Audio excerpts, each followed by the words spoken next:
All right, everyone. Well, we will get kicked off. It's 6:02. Welcome to clinic number 5 already, the transition clinic. I know everybody's been waiting for this one. It's a big one, lots of information. As always, if this is your first live clinic, if you have questions, this is all about answering all of your questions. So please just pop them in the chat. Feel free to, just shout them out, whatever it is.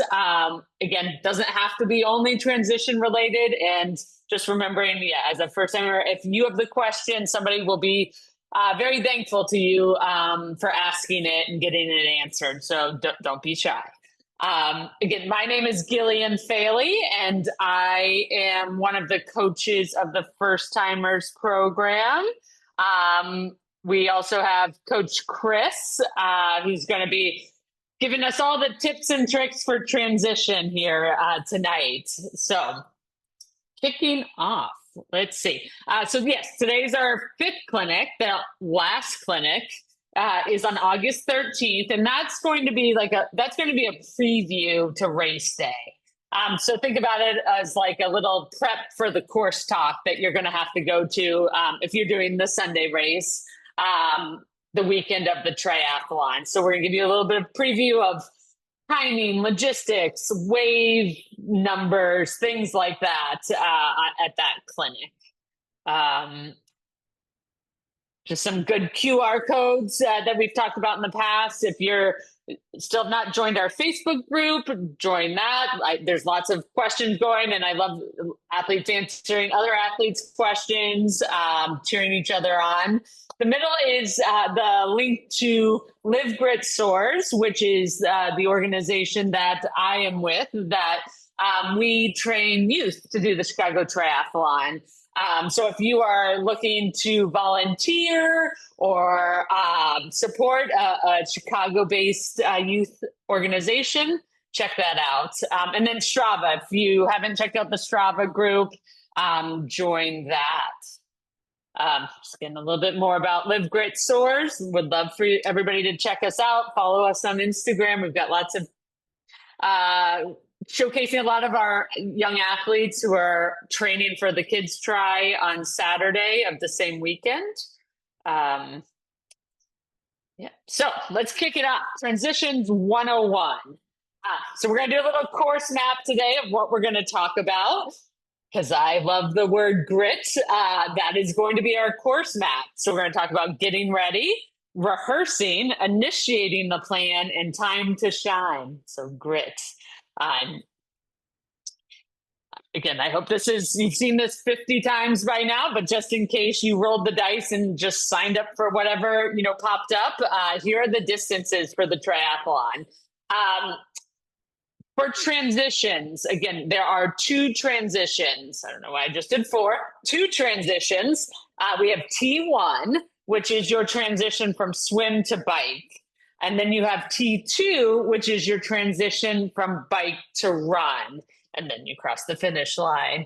Though the amount of time it takes you to go from your swim to your bike and then your bike to your run is included in your overall time. And actually, when you get your time at the end of the race, you're going to see a swim time, a T1 time, a bike time, and then a T2 time. And then a run time, and then a total time. So you'll actually be able to see what your time in those transitions are. So when you come back next year, this is one of the easiest places to cut down some time, especially from a first timer on, with pretty minimal training. So just to kind of throw that out there. Let's see. All right. I know we've seen these. I hope I fixed the choppiness problem from before. This is going to be the transition video, just to give a good overview of what we're going to talk about today. Trans-America Chicago Triathlon, the transition area. Occupying over 5 acres, the Chicago Triathlon transition area is truly a sight to behold. When you first witness the sea of bikes and people, a swirling beehive of activity, it can be a bit intimidating. But rest assured, No transition area is more carefully thought out, laid out, and well organized than Chicago's. I describe it as a controlled chaos. And it is one of the world's largest transition areas. Think of the transition area as a massive, fully secured, outdoor, co-ed locker room where participants store their bike and run gear for quick access during the race. There are hundreds of racks, but they are clearly divided into sprint and international distance areas. Rack assignments are also designed for fairness, grouping participants by gender, age range, and athletic ability. You've got all the distances, sprint, Olympic, everyone together. And it's neat. You've got the backdrop of the skyline right behind you. It's fun. It's fun. It makes the sport very unique. Athletes have the option to rack their bikes either Saturday afternoon or early Sunday morning, but we recommend the Saturday option, allowing you to familiarize yourself with the landscape during daylight hours. See our website for a detailed map, along with very clear instructions on how to find your spot, lay out your gear, and navigate both Transition 1 and 2 during the race. A few helpful tips to make your transition experience a success. Whether you rack your bike Saturday or Sunday, all participants must return to transition early Sunday morning to set up their gear for the race. Don't forget to pump up your bike tires on race morning. Bike mechanics are available, but they will be very busy. Leave those large signs and balloons at home. All obstructive items used to help identify your racks will be removed by event staff because they can impede visibility of directional signs. The transition area is fully secured by Chicago Police and private security. Only registered participants and event staff are allowed inside. Once finished, you'll be allowed to re-enter transition and retrieve your gear on a flow schedule. This is important as we don't want to impede other athletes who are still racing. The transition area is truly the heart of the Chicago Triathlon experience. Carefully laid out with clear instructions for what you need to do, it's another reason you will love your Chicago Triathlon race experience. Oh, Transamerica Chicago. to watch that again. All right, let's see.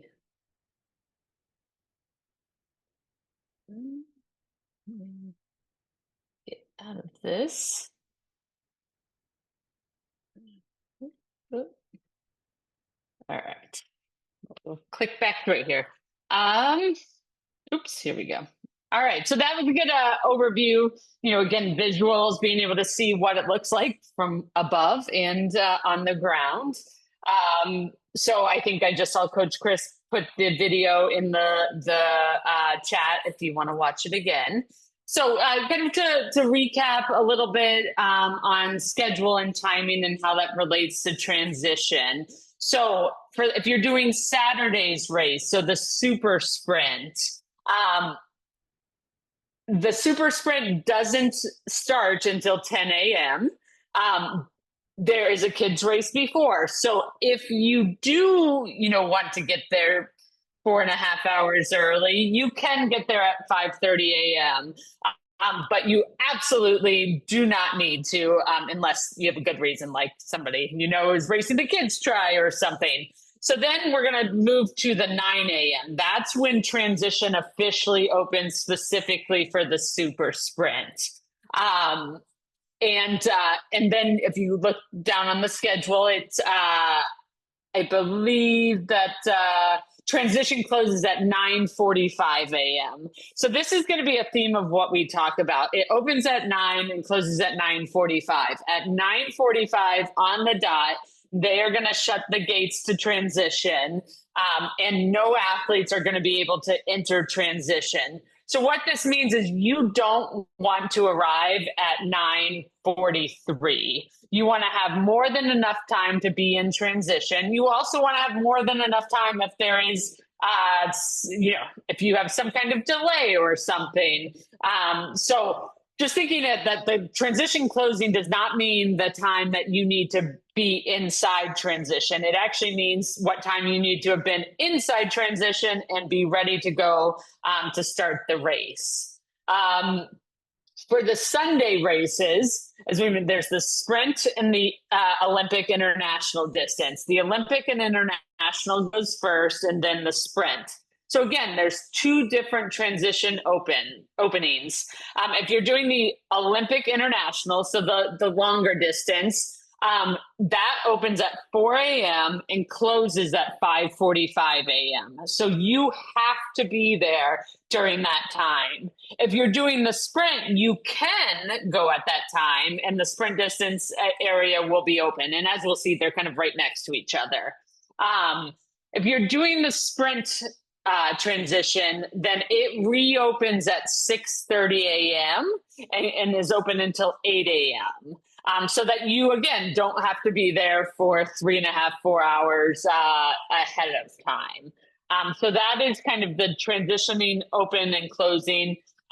For the Sunday races, you can actually go rack your bike, as we talked about during the bike clinic, on Saturday. In the information you'll get, there'll be the time that it's open on Saturday where you can rack your bike, only your bike if you want to.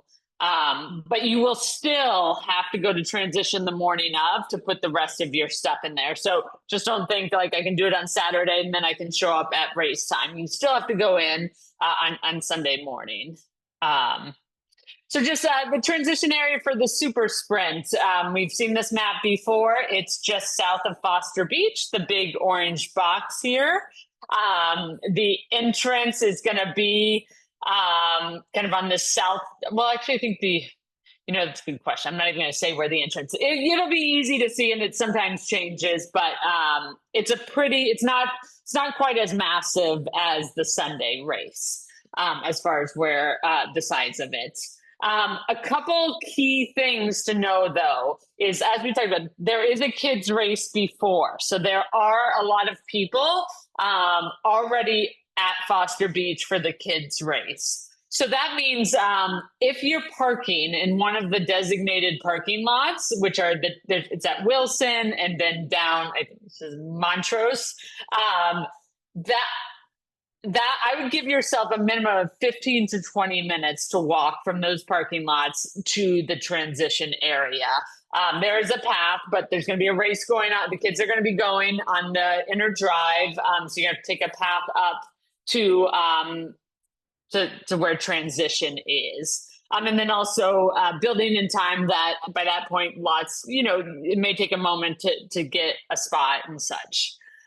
Also, for Saturday's race, you can pick your packet up either Friday at the expo or Saturday morning at the race. The expo is really fun anyway, so if you have time to get down there, I would highly recommend that. There's coaches there to answer last-minute questions. You can buy gear. Remember, nothing new on race day, but buy gear for your next race. But if you are picking it up on Saturday morning, again, it's super sprint. There are a lot of people who do it. So just anticipate a line to get your stuff. So again, don't show up right at 9:45 or 9:30.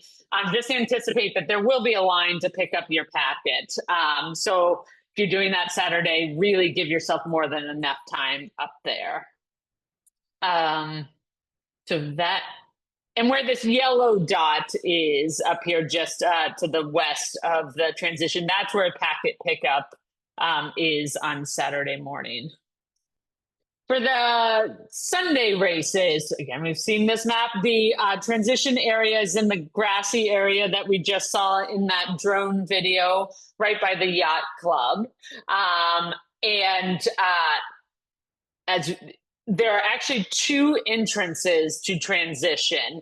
And again, when the athlete guide comes out at the next clinic, we'll talk a lot more about parking and where to walk to actually get to the entrances. But just, there's two entrances. If you are coming at the early transition, whether you're doing international or sprint, if you're coming at between the 4 a.m. and 5:45 a.m., you can either enter on the south side, so down where it says swim out, swim run, or up on the north side over by the lake where it says late entry gate.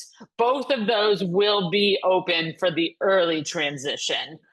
If you are doing the sprint and you are coming at the later transition, you can only use this north side late entry gate because the international distance will be coming in and out at that point on the bikes. So just kind of knowing that. One thing for both races is if but especially the Sunday race, is make sure you have your stickers on your bike and your helmet ahead of time. You don't want, they're not going to let you into transition unless your bike and your helmet and your wrist have you have your numbers on. So have that done ahead of time at home. When you get your packet, there'll be a bunch of stickers. It will tell you exactly how to put them on. But as we've talked about before, you'll have one for your bike, you'll have one for your helmet. But just having that done ahead of time. There is, as you can see, water in transition. There are restrooms right outside transition. As we've talked about before, up in the corner, usually by where this bike in, bike out is where BFF Bikes is stationed, in case you have any issues with your bike the morning of. Same thing on the Super Sprint. They will be there if you need anything. All right. So at this point, after the logistical stuff, I am going to kick it over to Coach Chris to kind of give us all the tips, tricks, and how it all works of transitions. And you're learning from a pro here. Thanks. So yeah, I'll cover a couple things, and I'm answering a few questions in the chat too. One thing I know we don't have a dedicated slide on, and I want to cover real quick is relay teams. People are asking a lot about the relay teams, and you saw on the prior slide, I think the transition area and the way the relay teams work for those that are doing a relay. The right down there on the bottom left corner of transition, there's a T2 relay pen and a T1 relay pen. So basically, the swimmer relays their timing chip like a little ankle bracelet to the cyclist at the T1 relay pen, which is just outside of transition.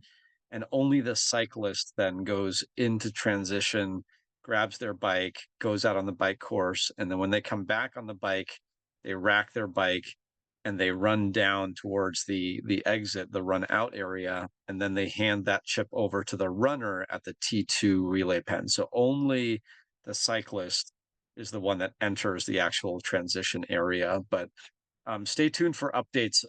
We will have an updated athlete guide that'll cover more of the kind of nitty-gritty details about the transition area, the schedule, all that. One exciting new change, if you do look at last year's athlete guide about the relay teams, this year we allow all 3 relay team members to cross the finish line together.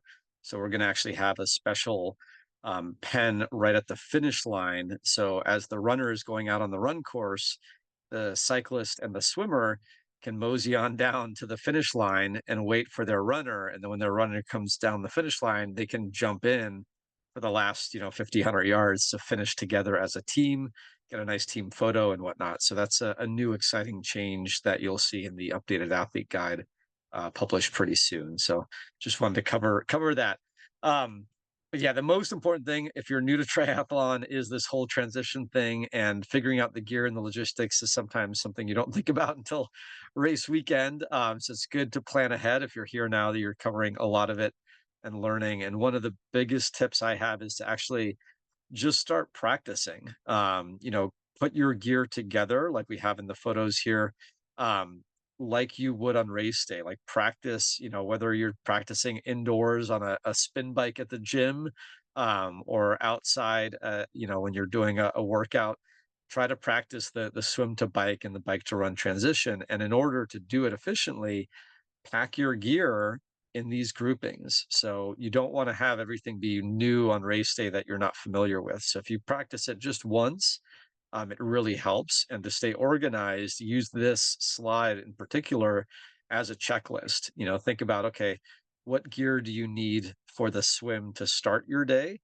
And this will be basically your swim gear, your tri suit, whatever you're going to wear, a timing chip, your swim goggles, the swim caps, which will be provided, a wetsuit if you have one, And that will be, I like to put all that stuff in one bag. So on race morning, I can just take that with me down to the swim start after I've set up my transition area. And what you're leaving in transition is really just the bike and run gear and maybe a backpack or whatnot. You can also check gear. We have a gear check. So when you go down to the swim start, you can leave all your swim gear and your miscellaneous gear with a secure area. And we bring that over to the finish line that you can get it afterwards. But you can leave items in transition. And so the bike gear is what you're going to use for the T1 transition. And the most important thing is a helmet. Helmets are mandatory. Um, Shoes, you might just use your running shoes, or if you're a cyclist with the clipless shoes, separate cycling shoes, you would put those on, and you might have socks with those, you might not. Sunglasses are always recommended, just to protect your eyes when you have a lot of wind hitting them. Also, if you're doing the Olympic distance, you might end up realizing that you're going underground. You're going into what we call the Bat Cave, the lower Wacker and the busway sections of the course. So I actually recommend lighter tinted sunglasses if you have them, just so that your eyes can adjust more quickly when you go from the outdoor, if it's a sunny day, especially that sun will be really bright. And then when you go into the tunnel area, it's a little bit darker. So that's something to think about. You might want to have a different pair of glasses. Sometimes I use clear glasses on the bike for that reason at Chicago. And then any nutrition or hydration.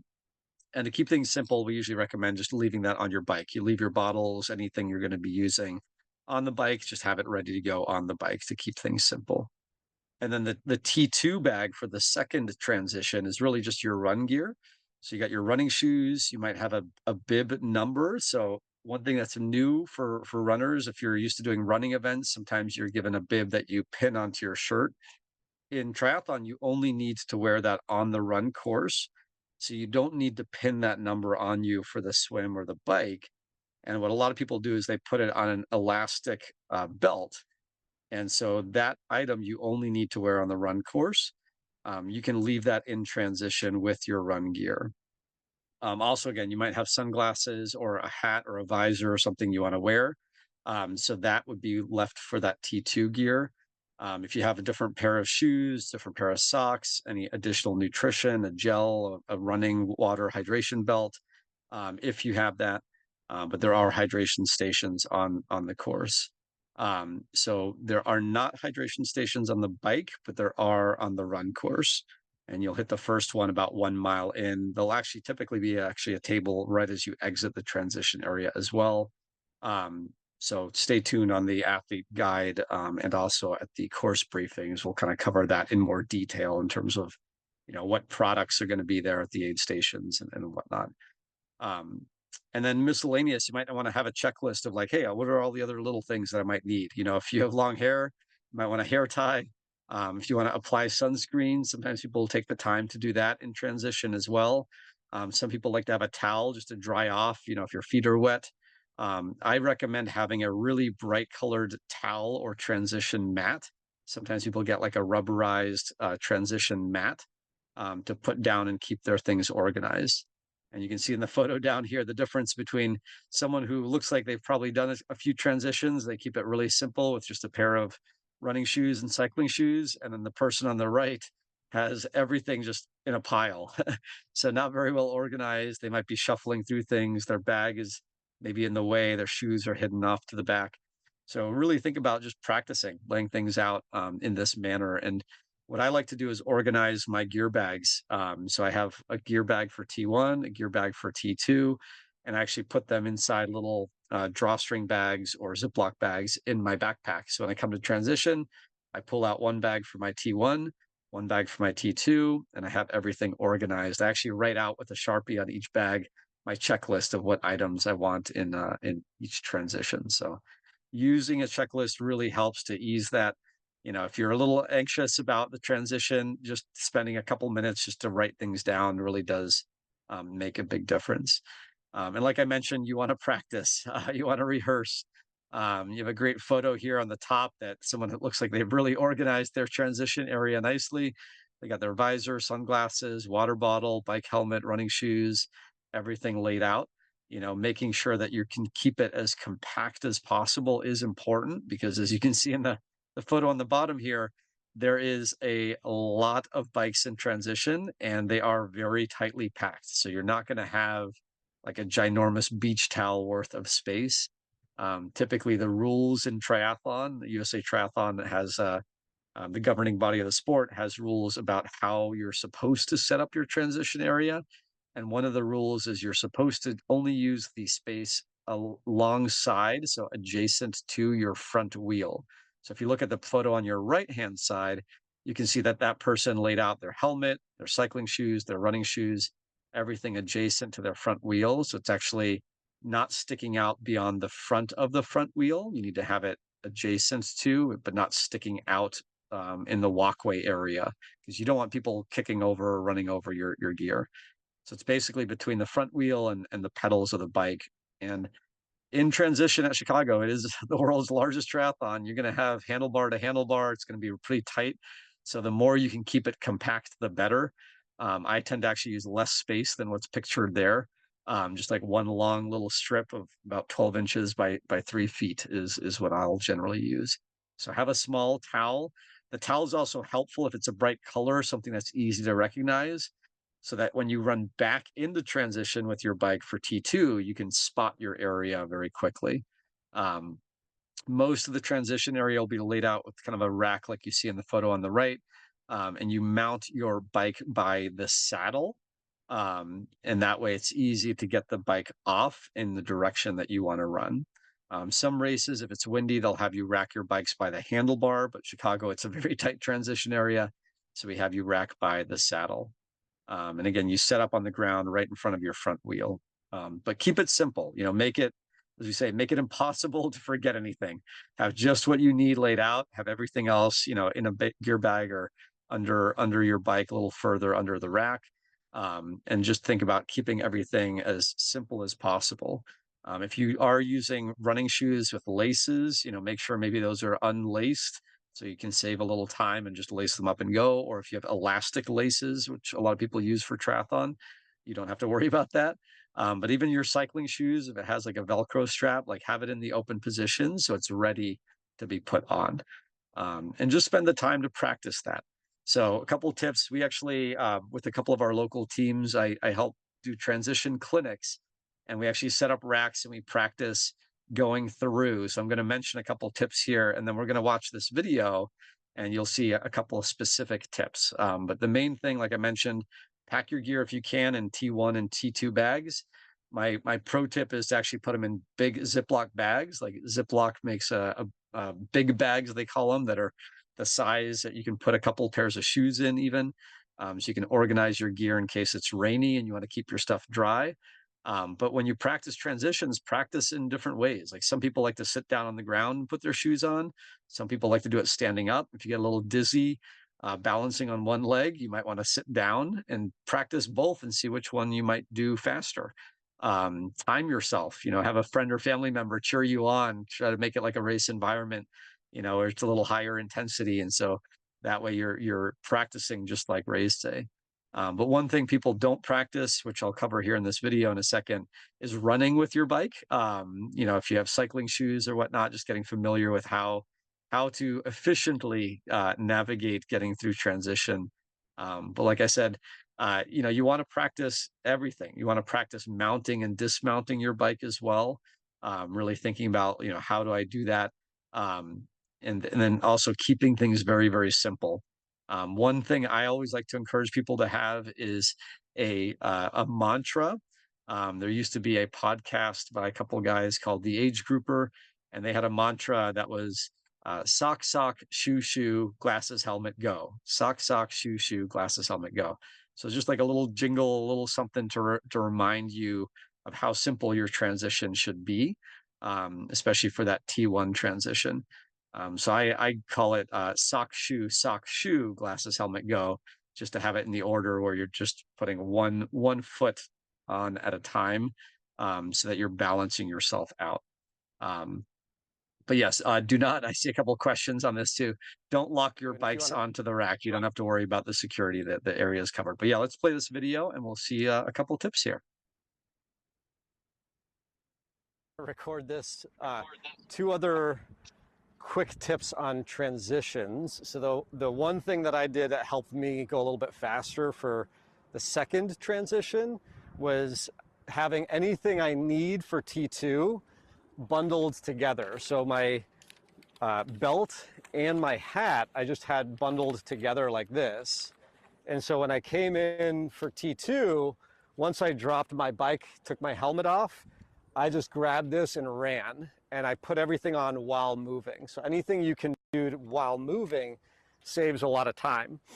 And I was in that transition, I was, I think, 45 seconds faster than you. So think about, for like a sprint try, that means I'm effectively running 15 seconds a mile faster on the run, just because of the time saved in transition, right? So instead of having to train for a whole season to get 15 seconds a mile faster, I can practice the transition. The other thing too is make sure your bike is geared for T1. Make sure you're geared in the right gear ratio that you want. So normally the smaller chain ring in the front and the middle of the cassette in the back. That way, as soon as you get on that first pedal stroke, you can get that momentum going. And I always have my right pedal forward, so I know when I get on the bike, that first pedal stroke, I can get right into the power phase and get a lot of momentum going.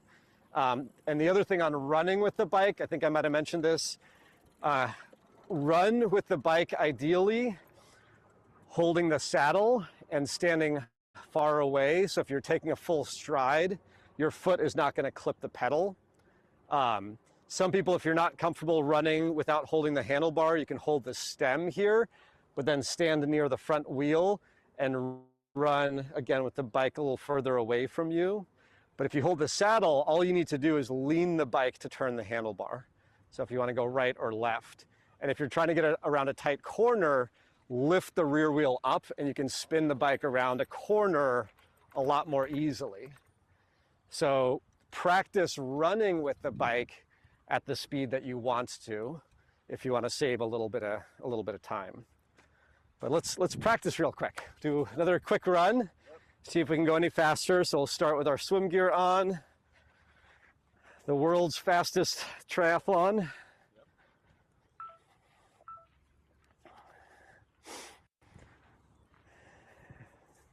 And if you beat me, I'll have a prize for you of some kind. So whether your bike. not the bike, but we'll get creative, or a congratulatory beverage. There you go. A good high five for sure. But all right, so think about everything, right? We got our goggles and swim cap on. So if we came out of the swim while you're running to the bike, think about taking that off already. Don't wait until you get to the bike. Have it in your hand so you can just drop it next to your bike. All right, we ready? Hold on, let me get my watch started if you want to practice your triathlon mode on your watch.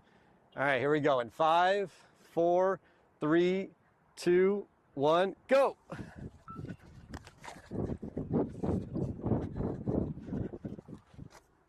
Sock and then shoe, sock and then shoe. Try to save as much time as we can. Glasses, helmet clipped on before you touch your bike. There we go. Run with the saddle.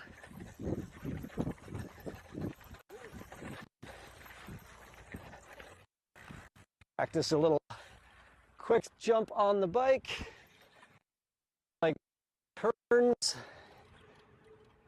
Do a little counter steering for a tight turn by going wide, then cutting in. Practice your flying dismount. Holding the saddle, switching to the other side, so I can very quickly get it on the same spot. Take the helmet off, grab my stuff, and go.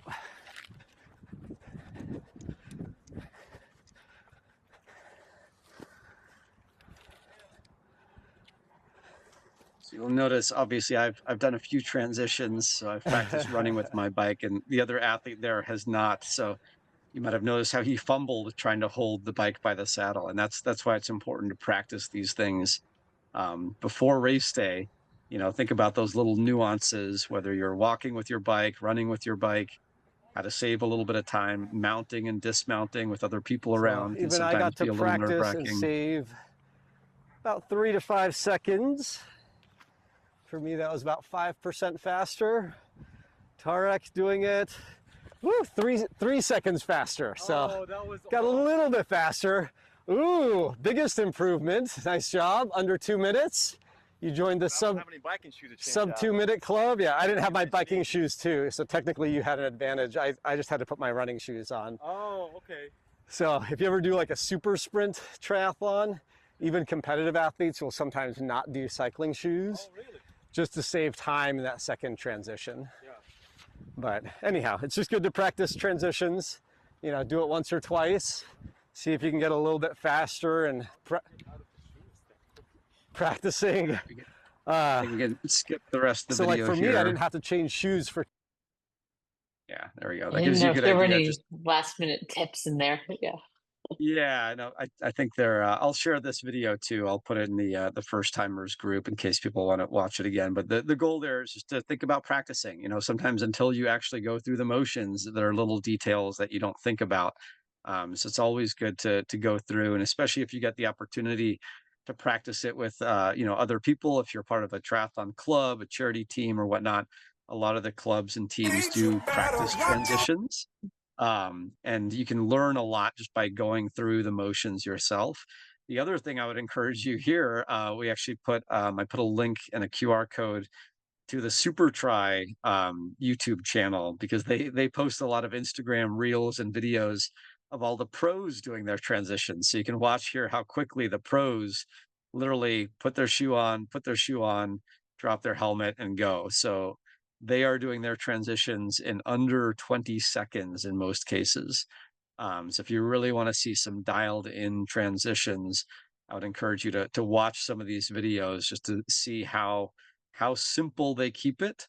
And they actually have different rules. They have that bucket, that little basket that they have to keep all their items in. So after they do their transition, their helmet, everything has to be in that bucket, or they can get a penalty. So they actually have stricter rules than we do. But definitely check that out. And actually, I think if the next slide, we might have another video where we show this a little bit bigger. Yeah. So here you can see very quick. They have a different type of rack system that helps them go a little bit quicker.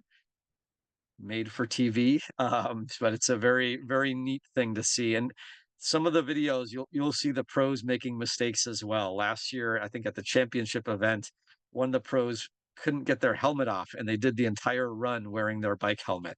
So we see a lot of fun, silly things happen when the heat is on and you've got that competitive, atmosphere. Everybody makes mistakes, even the pros. So if you make a mistake in transition, you're not alone. And actually, the first race of this year's series is this weekend. So if anybody wants to watch it, we have Toronto is the first stop of the Super Tri series this year. So be sure to check it out. Go to supertry.com on the website. Check out the YouTube channel. I think now we're actually having it streamed live on a lot of streaming apps. So be sure to watch that if you want to see the pros. And they do 3 triathlons in a row, super sprint format. So they get to do up to, what is that, 6 transitions between events and everything. So yeah, 8 total transitions. So definitely fun to watch if you want to learn a tip or two. All right, so finally, we want to talk about how on race day things are going to work, because you are going to set your items up. You're going to set up your transition before the race. So on race day, a couple tips to really make sure you get your transitions dialed in. Make sure, one, you double and triple check everything. Make sure you pack your gear, hopefully maybe in a couple days before, so you've got everything dialed in. You're not overthinking things last minute. Check it over the night before too. Sometimes if you're traveling to the race and you're in a hotel room, I like to have my wife or family member time me and do a little practice transition, running from the bathroom in the hotel room to the bed, do a quick transition, and just to make sure I've thought through everything. So that's always fun to do. But the big tip I would say is arrive early. This is the world's largest triathlon by many standards. So it is a big transition area, and we have literally over 6,000 people coming into transition in a very short period of time, about an hour and a half. And so it gets a little busy. So the earlier you can arrive, the quicker you get in, the quicker you can get through everything, and that allows you more time. If you get there later, just realize there's going to be more people around. And so even just walking around, if you need to go to the restrooms and use a porta potty, there will be longer lines. So the biggest tip, I always try to arrive within the first 15 to 30 minutes of when transition opens, just so I can get in, get out, and have my own time. And most importantly, short lines to the porta potties. Um, but when you do set up your transition, look around, because as you can see from the photo here, it's a big area. It is easy to get lost in transition. Even though the racks will have wave numbers and you'll be assigned a specific wave where you'll know, like, okay, your bike is going to be in this row. There's still a lot of people in that row. And so it's easy to kind of lose track of, how many bikes in is your spot. So we highly recommend looking for landmarks. Sometimes there's a tree or a lamp post, just something you can reference to guide you through the transition area. Because in the morning it will be dark, and then when you come through later, it'll be light. So it'll actually look a little bit different. So landmarks really do help.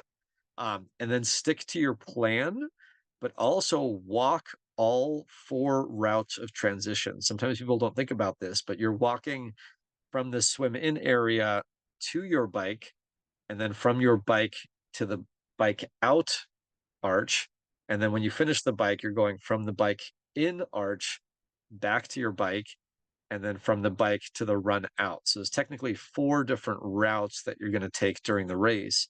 And the one that a lot of people mess up, you think about, okay, from the swim to your bike, you kind of get that figured out. And then from the bike to the bike out, that's pretty logical. But when you come back in with your bike and you're going to your spot, how do you know where your spot is, right? If you don't have a bright colored towel, you really are just looking for your shoes. And if your shoes are similar to other people's shoes, it's very easy to lose track of where your stuff is. And that's why we recommend like a really bright or unique colored towel, and to just walk that route, maybe count how many bikes or how many racks or how many trees, or look for a landmark. And so that on race morning, you can go through with confidence, because there will be every year, I can guarantee it, there will be somebody running up and down the aisles, running around thinking, oh, where's my bike? Where's my bike? Um, and you can also rack on the different sides of your row. So sometimes you're one row higher, one row lower, but on the same rack. So make sure you really pay attention to those nuances and walk all 4 routes in the morning to guarantee that you'll have a nice smooth transition once you're running through during the race. So those are the big tips for race morning. Um, the other thing is, don't feel rushed. If it's your first try, you don't need to be a pro. You can take your time. It is a big transition area. It is a long amount of time. If you want to think about, like, not just the time it takes to do the transition, but because the Chicago Tri is so big, the whole transition area is almost a quarter mile long. So you have to factor in that running time. Everybody has to deal with that. And just go with the flow. If something happens, you drop something, just turn around, go grab it, and continue on. You roll with the punches, so to speak, because it is hard with all the gear and multiple sports. Odds are you're going to have a little hiccup here or there, and that's just natural. So deal with it as it comes, and just enjoy the moment. The biggest tip that I have that honestly helps quite a bit is to just smile, like pretend you're having fun, even if you're struggling a little bit. Just giving yourself that moment to smile helps, not just with the race photos, but it also helps to elevate your mood a little bit. And if you're cheering on other people, you can feed off the energy from each other. So enjoy that moment, because, as we always say, race day is your victory lap, right? The real challenge was all the training and the time you put in to kind of get ready for the race. So you really just want to enjoy it as one big victory lap. And yes, headphones are still not allowed, unfortunately. I see a lot of people asking a few other questions. I will mention we did have a triathlon social. We do these monthly in Chicago. So if you're local, at the BFF bike shop, I think we're going to have it this Friday. There was a scheduling issue. We might have to postpone it, but if you want to come to in-person events, we'll be talking about different topics related to triathlon and going over and looking at equipment and things like that. So if you ever want to come, we have a lot of triathlon clubs and communities that come to monthly socials. So feel free to check those out on the BFF bike website. They're one of our local bike shop partners. And we also have some other events coming up too. So actually, if you jump to the next slide, I think, do we have that? Yeah. So locally in Chicago, we do have these big open water swim clinics. We just had one last night. We have one more coming up, and there's actually an aquathlon division, a swim and run event. So you can practice a unique transition without the bike by signing up for the last clinic. Those do sell out, and we do one final one the Tuesday of race week. So be sure to check that out. We also have local community events taking place this time of year. If you want to practice your running, if you haven't done a 5K run, if you're doing the sprint distance, we have a local discount for our first timers to do a local 5K run. And also BFF bikes, they have group rides, they have group runs, they have those tri-socials. So be sure to check out their website for those events. And then we also, one of our bigger local tri clubs in Chicago is the Chicago Tri Club. They do something called Stroke and Stride, where you swim and then run every Thursday night. So if you want to come down for those, they start meeting around 6 o'clock, 6:15, and they start with an in-water swim at 6:30 and then run and then socialize afterwards. So that's a good excuse and opportunity to practice some transitions there as well. And then I think we have another video. A couple final tips, and then I think we might have one more fun video at the end that we'll play if we don't have a lot of questions. But if you do have questions, reach out to Gillian or myself. We've got our contact info here. But we do encourage you to ask questions in the Facebook group, in the Strava group. You'll get answers from fellow athletes as well as our coaches and the two of us. And we do have that Live Grit Soars website where we do post the recordings of all of these seminars.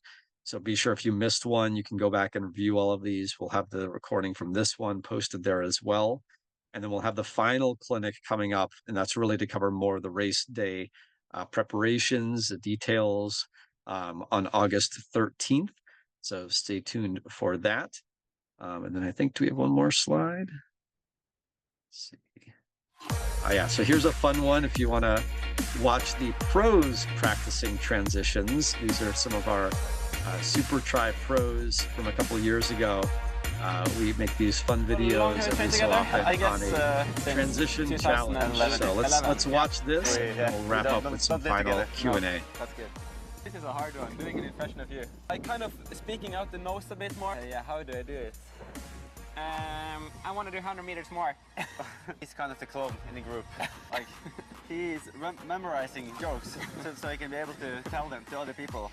So he kind of knows how to put it in a normal conversation. That's a lot. What's the question again? So here I have a coin. What side do you choose? This is Elizabeth or not Elizabeth, the crown. This is the crown. Okay. Okay, this is crown. Okay, you flip and I choose. The crown. Oh. No! Yes! No! No! No! It's really hard with coins. Elizabeth. Yeah, so then you won. Yeah. So you start. I start. Okay. 3, 2, 1, go!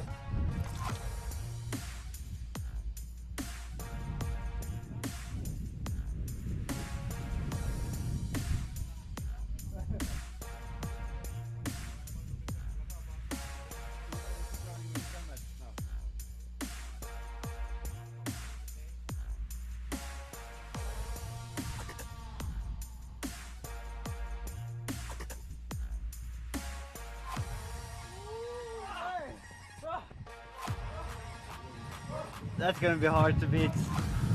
It was looking like he went all in for that one.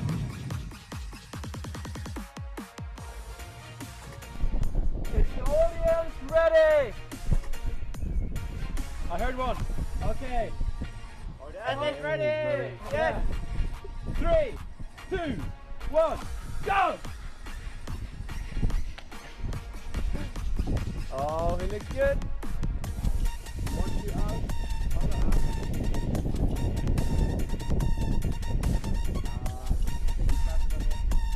No. Oh, he's struggling with issues. Yes. The victory is mine. You can't take that away from me.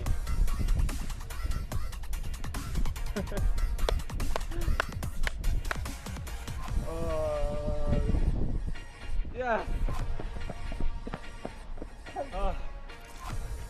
I can see that just from my eyes. I won with a clear margin. Go for Medina. Yeah. Congrats at second. Yes, I'm the champ. Thank you, audience. Wait, thank you, Jersey. Good to be your champion here today. Oh. Yeah, have fun with practicing transitions. You know, you can watch the pros making mistakes just like everybody else. So it's fun to practice and get better on them. But it's something that's you know, a unique part of our sport. And maybe you're not the fastest athlete, but maybe you can do a quick transition. And we always like to joke around within our triathlon clubs and programs that we like to do results afterwards based on who has the fastest transition times instead of just the fastest swim, bike, or run. So definitely have fun with that if you can. We're going to hang around and answer a few more questions as well. I see a few more coming through. There will be more details. I know a lot of questions about the first timers wave.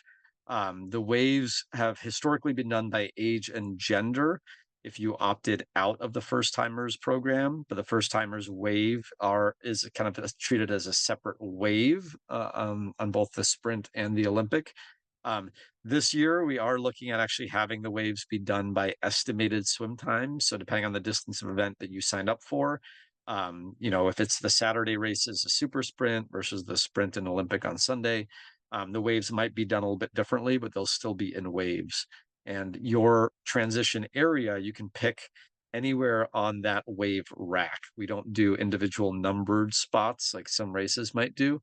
It's basically one rack. And if you get there early, that's why a lot of people like to rack their bikes the day before. We have that early drop-off option. They like to come early and get the first rack spot, you know, be the first couple bikes in on the rack. So it's easier to find your bike versus being further in if you arrive later. So that's one of the reasons why a lot of people do like to come early to find their spot. And yeah, the first timers wave, once we have the schedule, we haven't officially put out the schedule yet. Usually that comes out just a couple of weeks before the race, based on how many people are signed up for the race. You know, the number of waves and whatnot sometimes will change from year to year just a little bit. So if it's done off of estimated swim time, there will still be separate waves for different divisions. Like we have some special divisions like the corporate challenge program, the charity program, the first timers program. And so those waves may still be separate, and the first timers wave will typically be the last wave of the Olympic and the last wave of the sprint. That way you've got kind of your own space. If you want to go a little slower, you don't have to worry about people swimming over the top of you generally. Although the sprint, technically we have the triple challenge as well, and they are the very last wave of the day on the sprint. But yeah, just check the schedule. We'll have that communicated out with the athlete guide kind of going into race week. We'll also have a briefing at the very last swim clinic. So if you're local in Chicago, come to that final swim clinic. We'll do a full briefing there. And then at the expo, when you go to pick up your packet, there'll be briefings that will go through the whole schedule and all the waves and everything. So just make sure you're checking your emails heading into race week for that info. Yeah, and I think just adding to what Chris said, I see a lot of questions about like what wave I'm in. I would definitely, and Chris put the link to the active accounts. Go in and check your account, and if you think you are, or you're feeling like you want to switch one way or the other, either to the first timers or out of the first timers wave, I just recommend doing it as soon as possible because there will become a point that they may cut it off and say it's just logistically tough to change waves. So if you're thinking about it, definitely do it sooner rather than later. Um, Yeah, and there will be at the expo if you do need to, for some reason, switch or you have an issue, you thought you signed up for something and you didn't.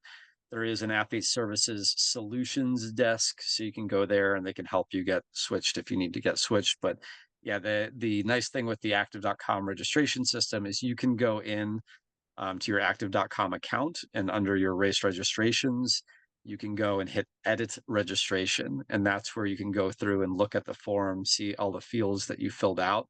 And if you do want to change something, if you're part of a tri club, you can repick your tri club or your charity. You can change your wave if you want to opt in or opt out of that first timers wave. So you can make all those changes on your own. Or just go to the contact section of the website and there's an email address. You just email us. We have a whole team dedicated to helping you sort through any questions or issues on that as well. But yeah, you can just go to myevents.active.com. I think I put the link in the chat here and just click on edit registration, and that's where you'll see that. Yes, the final swim clinic, we just had one yesterday.